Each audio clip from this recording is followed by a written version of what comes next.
Hey, what's up guys? In today's video we're going to be discussing my Jurassic Jeep YJ. This was a toy that I converted into an RC car, and I went about it in a little bit interesting way. This has an Scx24 or an FCX24M frame. This has an FMS FCX24M 2-speed transmission, and this has Trx4m axles. So it's a little bit of a hodgepodge, and I don't really know what to call this, but yeah, let's go over it and I'll get into all the details.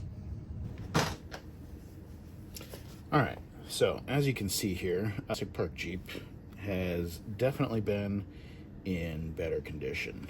So in this video, I'm gonna go ahead and refresh this Jeep and make sure that everything works the way it should, and I'll go over it and give it a breakdown for you. So yeah.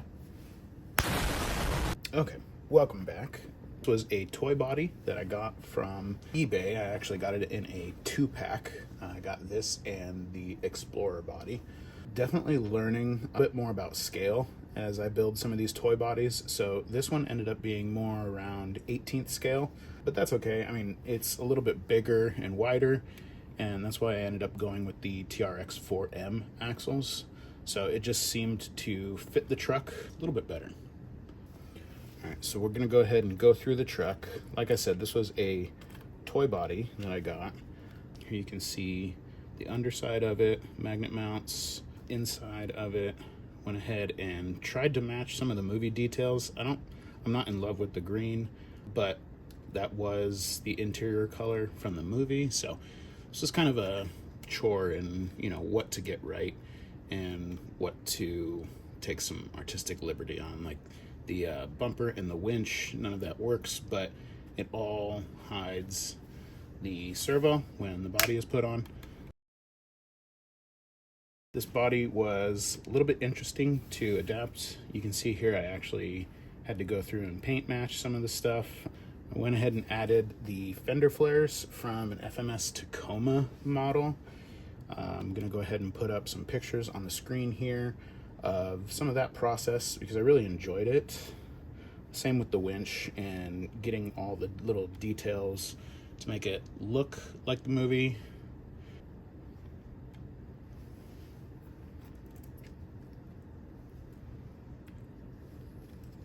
One last thing I forgot to mention on the body. These mirrors, they came from one of the toy truck bodies that I got, but they fit really nice. I painted them, and then I did silver. Let's see if it focuses there. Silver on the mirror there, because if anyone is a fan of the movie, it's a very important part. Okay, so let's go over the chassis. The chassis was the first chassis that I decided to make. You can see here, I actually marked it prototype 1. So this was a little bit of a lesson in learning what goes into the differences between the FCX24M and the SCX24.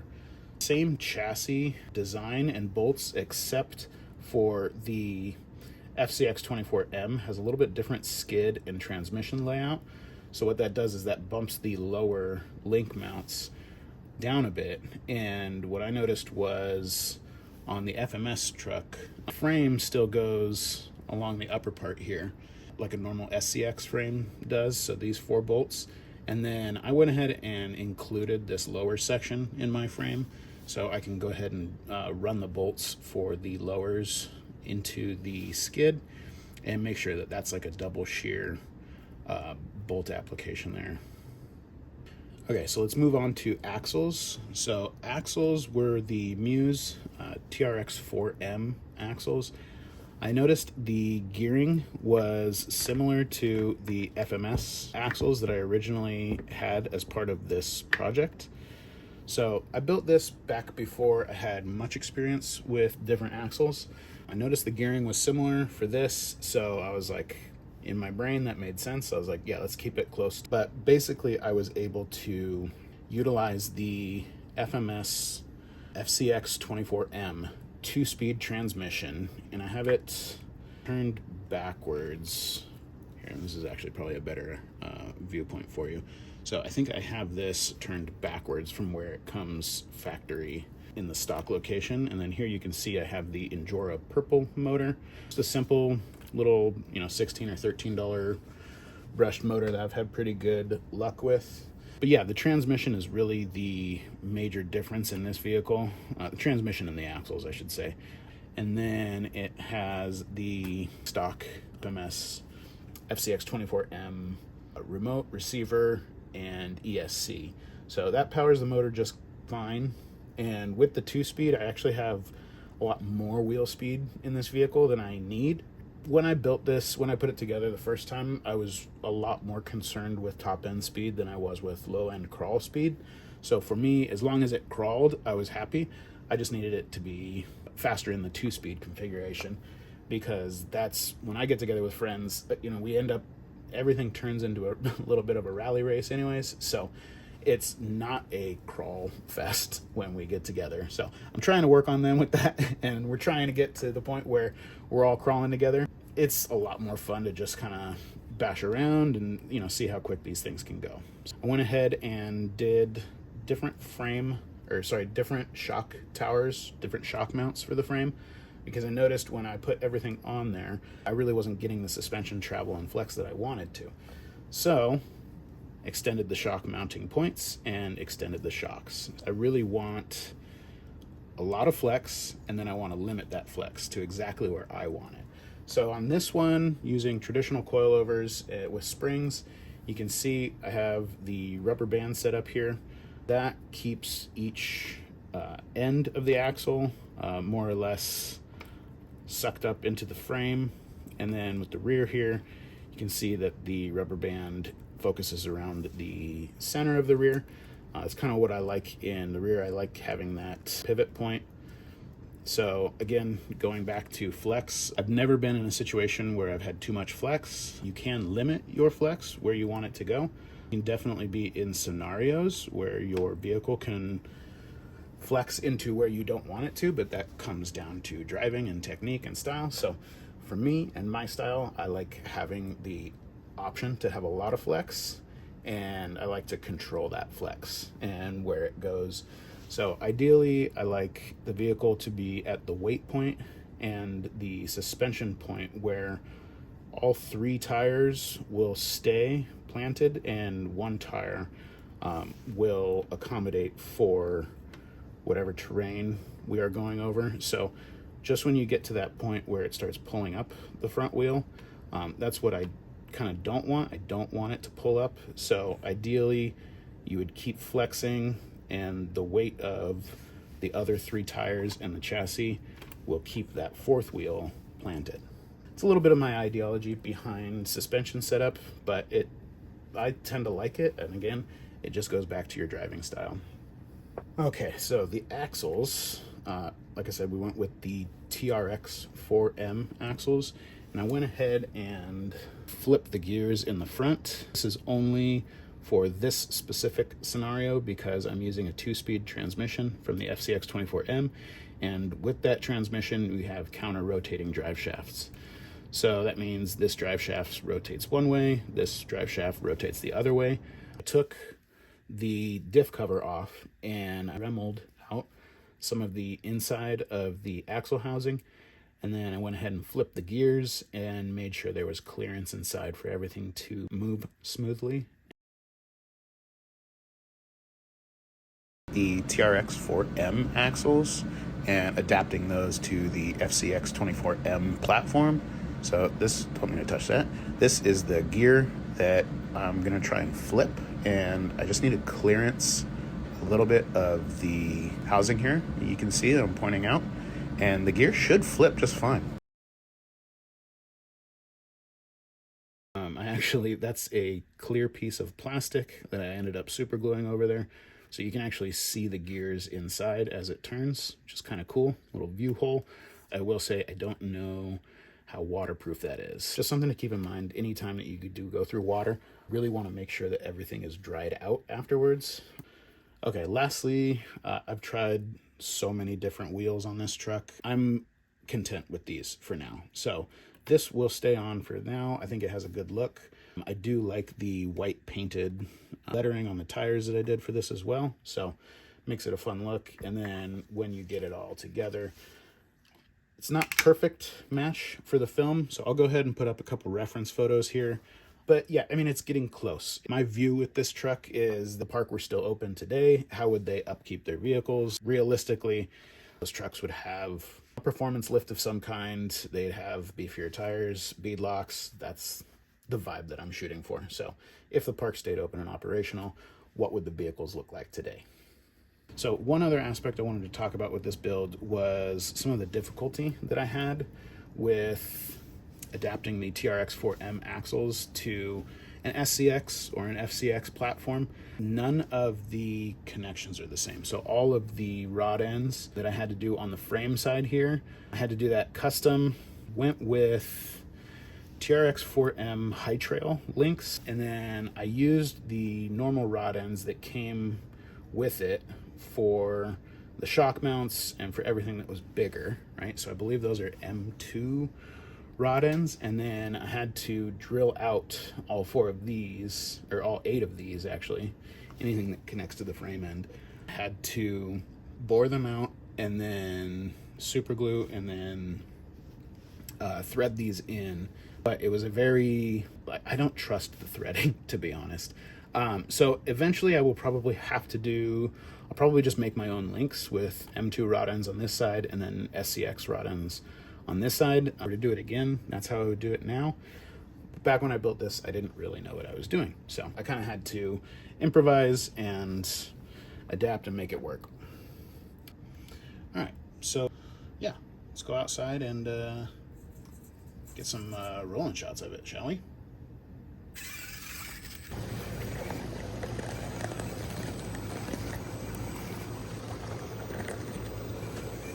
All right, so it's at this point, this is editing Andrew here, that I realized that the sound of the ESC is kind of annoying. So yeah, it'll be there for the whole video. I do apologize.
All right, so editing Andrew here again, and I do have to preemptively kind of apologize for the sound of the gardeners and the machinery in the background.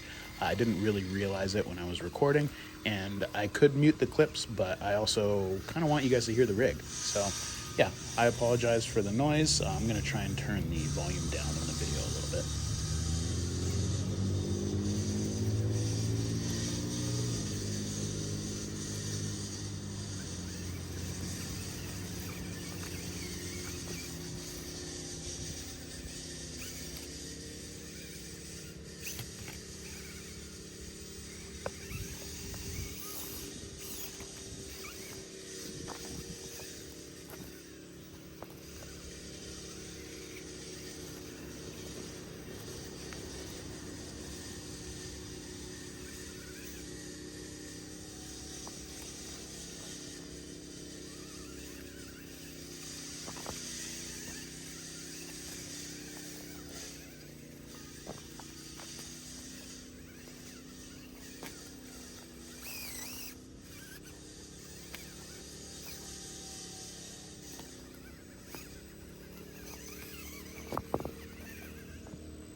right, so thanks for tuning in. I hope you guys liked the video and enjoyed watching this rig going around. I really love this thing. It's a little bit more of a trail rig, maybe not as much of a crawler, but that 2-speed kind of wheel speed, it does do something for me. So it's a lot of fun. It's kind of interesting to have this as part of the fleet. There's a lot of times that I will go out, and this is kind of like a dual purpose rig. So it can crawl, but it can also go a little bit faster. So things like parks, birthday parties, cabin trips, this is kind of my more go-to rig. So yeah, hope you guys like it. If you have any comments or questions, feel free to leave them in the video. Any questions about, you know, how I made anything or why I use the 2-speed or, you know, etc., drop them in the comments. Let me know. All right, thanks. Hope you guys have a good one. Yeah, that's the outro. Peace.